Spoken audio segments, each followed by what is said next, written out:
What is going on, everybody? Welcome back to another week of Hero or Zero here on the Heroes for Hire podcast. My name is Shaun, and joining me, as always, is my partner in crime, disgruntled wizard, Ciara Lawler. I just fucking hate Leviosa. It's my favourite game that we have. There was a moment there where I thought you weren't going to do it, and I relaxed. Yeah. I went, he's just going to do my best pal, Connor. But no. Then it came afterwards, and I had the moment of panic, Connor, think of something quick. Think of something off this prompt you've just been given. I hate improv, you know that. So this is Hero or Zero, Shaun, where we choose one comic book character every single week. We talk to good points and their bad points, and we just generally give you a bit of a rundown of everything to do with that character. Now, I normally do DC, True. and Shaun, you normally do Marvel characters. And so, obviously, we've been working slowly more towards the rivalry, and so what I will say this week is I feel strongly that you are wrong in liking Marvel, but I am willing to accept that is your stance. Right, well, I think that's pretty rich coming from a DC fanboy, but we're friends regardless. We're still friends. Turns to the camera, thumbs up. So last week I did Peacemaker. Yeah. And so this week I'm interested to see who you do, because I did John Cena in the upcoming Suicide Squad movie. So Shaun, who do you have to compete with that awesomeness of that DC character? Well, Connor, I have a character. I know you know this character. You might not know that you know this character, but you definitely know this character. This character is named Sauron. Oh, yes. Okay. No, wrong. Not from Lord of the Rings. Okay, well then, no. Right. Lego Batman movie? No. So, Sauron is a character in Marvel Comics that you are familiar with a very specific aspect of this character, and I'm not going to tell you anything. I'm going to get into the report, and we will see when it clicks. Oh no, okay. I don't like this. This involves me using a brain. You have to actually listen to what I'm saying this time, yeah. I just kind of guess. I'm just a few responses and I just try to throw them at you, no matter what the report. So, I'm going to start off at the start. I think this will be funny, because people already know what this character is because of Instagram and things like that. But, as a young boy, Karl Lykos went with his father on an expedition to Tierra del Fuego, near the Antarctic Circle. Okay. Along with them on the journey was a physician, Dr. Anderson, and his daughter Tanya, who was about the same age as Karl. Okay? So, at one point during the trip, Tanya became lost, and Karl found her in a cave being attacked by gigantic pteranodons. This took a twist. What are pteranodons? I think it's actually pronounced pteranodons. They're basically pterodactyls. Of course. I mean, we see them all the time. They're rampant through the cities these days. So they're a form of flying reptile from the age of dinosaurs. But in Marvel Comics, there's a place called the Savage Land, which is a region in the Antarctic Circle where dinosaurs still exist, basically. And you told me that once and blew my mind, that's actually canon, but that it does exist. Yeah, that's just a thing, and it's so they can just tell a story where Captain America fights a dinosaur. It looks good it looks good in the cover. It sells comics, yeah.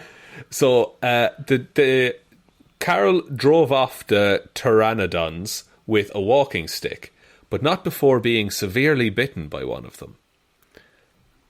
Okay, hang on. I am racking my brain here to try and come up. Does he turn into the Red Power Ranger or something? I'm gonna give you a hint. It's your Twitter header. Oh no! Yes. Oh no! You know where this is going.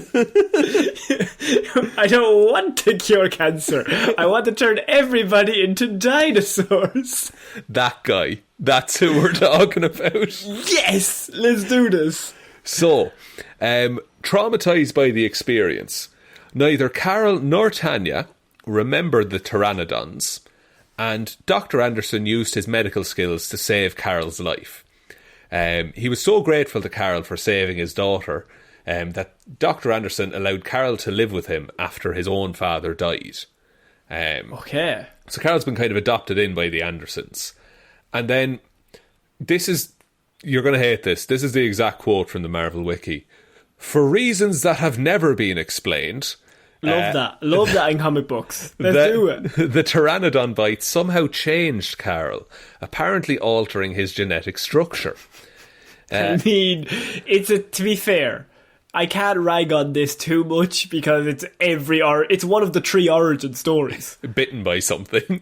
You get bitten by some, liquids fall on you, or hit by an electric strike of some kind. That's true, and that's how you get all of your powers. Now, he doesn't turn into a pteranodon straight away. At the start, he discovered he needed to drain life energy from other living beings to survive. Right, okay. Does that just mean killing them? No, so he doesn't actually kill them. He leaves them temporarily weakened. His first accidental victim is the pet dog, and he just makes him weak. And then the dog eventually recovers his strength, but Carol just needs to suck energy from living things to survive. And so how does he suck the energy? By touching him, kind of like Rogue. Okay, that's fair enough. Perfect. As Carol grew older, he fell in love with Tanya, which is technically fine. Is it? Sorry, go over the relationship again. So their dads are friends, and then Carol's dad died, and Dr. Anderson basically let Carol live with them. And they were both like kids at the time. So they essentially grew up as siblings. But it's technically fine. Are we doing the technically fine line again? The Ghost Rider excuse, yes. Yeah, I mean, technically, okay. But morally, Shaun, what are we talking morally? I would say it's risky if not frowned upon. Frowned upon, but go on. So, now Dr. Anderson refused to let Tanya marry Carol because of his lack of financial means, Connor. Oh, all right. So not the proper reason. No. That's technically fine. I'm happy for you to marry your fucking sister, but not with that fucking penniless job you have. So what does Carol do? He sets off for medical school, vowing to become wealthy so that he could marry Tanya. They'll just let anybody into medical school. Nothing needed. You can just decide. It was like the 50s or something. Yeah. You can just decide you want to be a doctor. So Carol became a hypnotherapist, but his need for life energy increased as he became an adult. Hence, he constructed devices where he could drain his patients' life energies into himself. So he's getting a bit sus at this point. So he's putting them under and then sucking energy out of them? Yeah, no, not killing them, but really weakening them and things. It's technically fine. Technically fine, but frowned upon, are we saying? Yeah, this dude is all about technically okay. Now, you'll like this, because next Carol met a geneticist named Professor Charles Xavier. Never heard of him. Well, he's going to be big, Connor. So together they worked on a secret Project Mutant. Again, direct quote, "It has yet to be explained exactly what this project was, why it was secret, what results it might have had, and who, if anyone, had commissioned it." That's the best. That's such a good line. Look, it's just pointless. To be honest with you, lads, we have no idea why it exists. We needed a reason for him to meet Charles Xavier, and so we made one. No, absolutely. And look, I'm all in. I think it makes sense. Excellent. Xavier knew about Lycos's need, Carol's need, and ability to siphon the life energy of others into himself. But he never told his protégés, the mutant team known as the X-Men, about this. Okay. So all the X-Men know is that Charles Xavier is friend with this man named Carl, who's a very good doctor, right? Yeah. And so they're following a battle between the X-Men and the Sentinels. One of the X-Men named Havoc, who we saw in First Class, he controlled... Scott Summers, isn't it? Scott Summers' brother, Alex Summers. Alex. Yeah, so he had been unable to control his superhuman abilities and nearly killed himself by releasing his full power. He ended up buried in rubble. He was very, very injured. And this was in the middle of Manhattan. They knew that Carol had an office in Manhattan, and they knew that Havoc needed a doctor straight away. So the X-Men, thinking that Carol is a friend of Charles Xavier's, bring Havoc over, because they're like, he already knows and he's cool with mutants. We can take this guy and he can see a doctor and he won't be judged. I mean, it makes sense. Yeah, it's technically fine. Technically fine. So, after treating Havoc's wounds, Carol began using his equipment to drain life energy away from him, as is a standard procedure. Is Rogue about? Like, does she know what's going on? No, but I like the way you're thinking. Like, this is the first time that Carol ever siphoned energy from a mutant. It's never happened before, and it had a result that he had never experienced. The energy siphoned from Havoc triggered a metamorphosis into a creature that resembled a half-humanoid pteranodon, who retained his human intelligence and ability to speak. However, the transformation distorted Carol's personality, turning him evil. Was he not already a bit sus? Oh yeah, he was still like a bad dude, objectively. Yeah. But he was a doctor and he was trying to help people, I guess.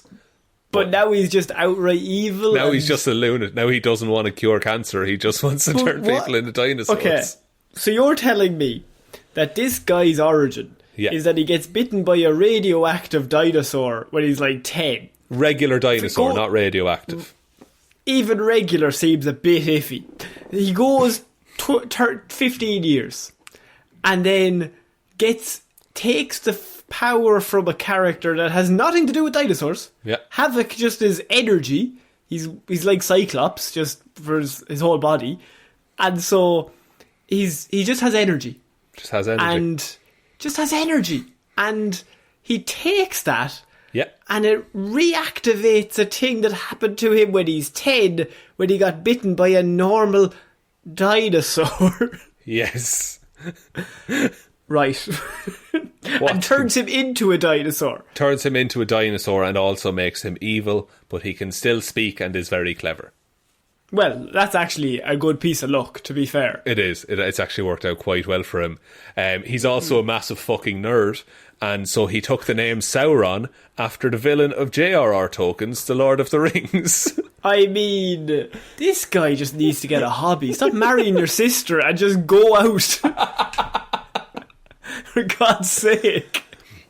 Sauron then battled the X-Men, but fled when Havoc awoke, causing him to change back into human form.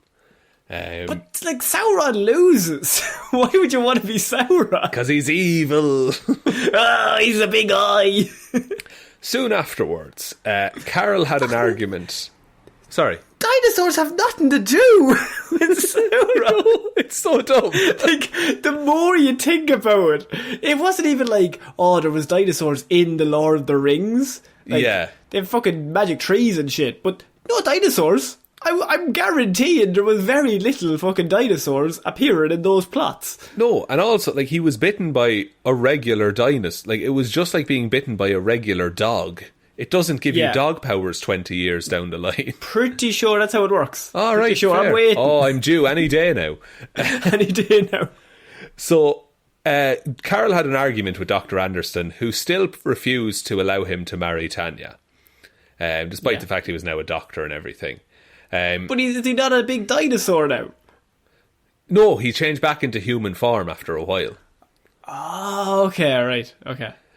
He then siphoned energy from another mutant, became a dinosaur again, fought the X-Men, and then it siphoned a load of energy from the X-Men and then flew to Dr. Anderson's home, intent on killing him. Oh, he's mad. Let me marry my own sister, dickhead. I'm in the right here. So he recognised, Dr. Anderson recognised Sauron's voice as that of Carol, and just before the X-Men arrived, Sauron fled because he realised that Dr. Anderson knew him and this would be wrong and all of that.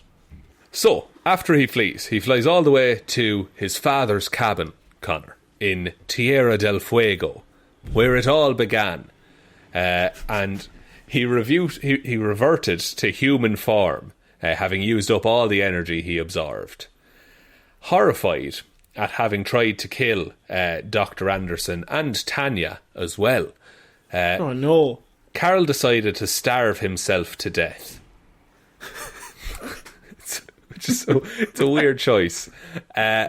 Several days later, though, Tanya arrived. She's looking good now. She's looking tasty. But not in the way that not usually. No. Followed closely behind by the X-Men. Feeling the urge to drain Tanya's life energies, Carl fled, only to fall over a precipice. Tanya, he was in human form, by the way. He wasn't the flying dinosaur at the time. Makes sense. Tanya and the X-Men searched for Carl to no avail and assumed he had been killed. However... Oh, I love a however. Carl somehow survived and made his way through underground passages to the Savage Land. He then made repeated attempts to conquer the Savage Land as Sauron and use its people for his sustenance. Right? But he was defeated every time. After one particular defeat by the X-Men, one of their members, Beast, created a medicine that would satiate Carl's hunger. And with the threat of Sauron seemingly over, Carl resumed a normal life with Tanya, whom he soon married. He got permission. I think the dad might have been dead at the time. Look, I mean, so, it's by technically default, fine. Yeah, it's technically fine. That He's is. not saying no. Years later, Carl was confronted by a mutant known as Toad, who hoped to recruit Sauron into the latest version of the Brotherhood of Evil Mutants. Seems like they're scraping the barrel if they're coming towards this guy. Really, yeah. Like he's failed every time at everything he's ever attempted. Everything, but he has a cool name from a character he stole who also lost. Yes, and powers not related to that character at all. Nothing.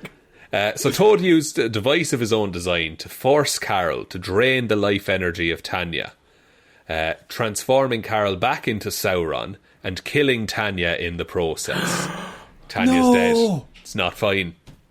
No, that's not technically fine. That's technically frowned on. Don't kill. That's our official word on that. He later reappeared, teamed up with Stegron, who is half man, half dinosaur. For fuck's sake. At the New York Museum of Natural History, where he fought and defeated Spider-Man and the class of mutants that he was currently chaperoning in the museum. Helped by Stegron, Sauron was able to transform Staten Island into his newest colony and its inhabitants into dinosaurs. Yes! Right, here we go. This is where we're going. While his partner took care of their opponents, Sauron revealed to Shark Girl that he was in love with her and tried to kiss her. That is a plot twist that nobody's seen coming. But he was interrupted by an enraged Stegron, who was angry with the way Sauron treated him. So, what we have here is like a high school dance. So, he's now like, Stegron, you look after them. I'm gonna go get the chick. And then he's chatting to her, and Stegron's like, why are you being mean to me? Why you treat me like that, man? Bro, I thought we were broing. Bro, that's not cool, bro. It's not cool, bro. It's not cool. You gotta put bros first. So, Sauron then confronted Spider-Man and his students as Shark Girl lured Stegron to revert the Dino Ray machine to start turning people back into humans. The Dino Ray machine, yeah, okay. And then a battle ensued between Sauron and Stegron, the dinosaur duo, and both ended up petrified as their powers neutralised each other's.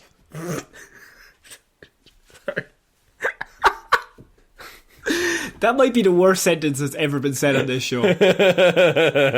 And we have had some doozies. But the sentence, the dinosaur duo became petrified. Yes. Because their powers were even.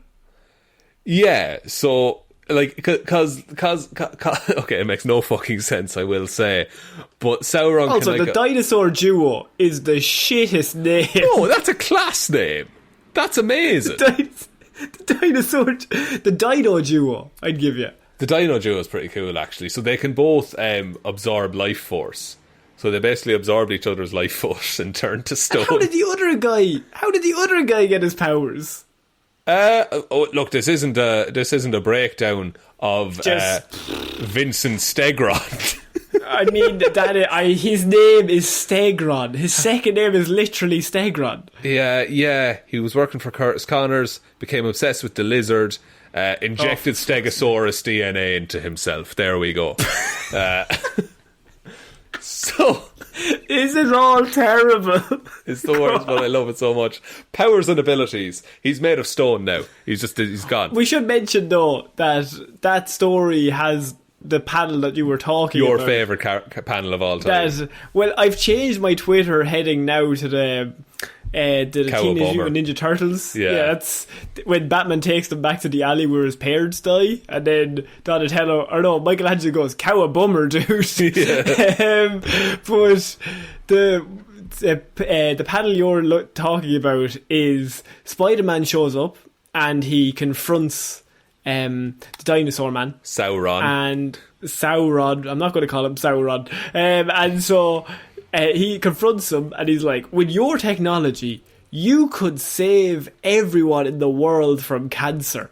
You have created a machine that could solve cancer. And Sauron's response is, but I don't want to solve cancer. I want to turn people into dinosaurs. 'Cause he's evil. 'Cause of the bite he got as a child. It doesn't make any sense. And Stegron's worse for hanging out with him. Why? That's like when you put the two nerd kids beside each other. Look, leave Vincent Stegron out. I can't believe his name is Vincent Stegron. That's ridiculous. And he injected himself with Stegosaurus DNA. It was waiting to happen, to be fair. Okay, next week. It was bound to happen. Next week we're doing fucking Vincent Stegron. You heard it here first. No, we're not. So, in terms of powers and abilities, life force absorption. He uses an ability to transform the life forces of others into energy to sustain himself. It often triggers his transformation into his pteranodon form. Usually skin-on-skin contact is required. If he absorbs the life force of a mutant, he will absorb a portion of their powers temporarily, which is pretty But he will cool. still turn into a dinosaur. Oh yeah, it's a dinosaur with the powers. Is it always a dinosaur? It's always a dinosaur. It was bitten by a dinosaur. But a normal dinosaur. Yeah. But he was bitten by one. No, I know. Have you ever been bitten by a dinosaur? I haven't. But I mean, so if he gets bitten by, like, I don't know, a fly, will he turn into a fly at some stage? No, because he was bitten by a dinosaur. See, I feel like we're going in circles here, right, and you're just going back to the dinosaur bite. Yeah, because that's where it all started for. That's where Carol. That's where things really started changing. Did it though? Yeah. But he didn't change because he was the same for another 15 years. That's true. Yeah, he just kind of developed. He is a mutant, like, because he had the life force draining power, but because he was bitten by a dinosaur, he absorbed the wrong kind of energy and now turns into a dinosaur sometimes. Fuck off. Energy blasts. Fuck's sake. Okay. Due to manipulation in the Weapon X program, Sauron could absorb electrical power.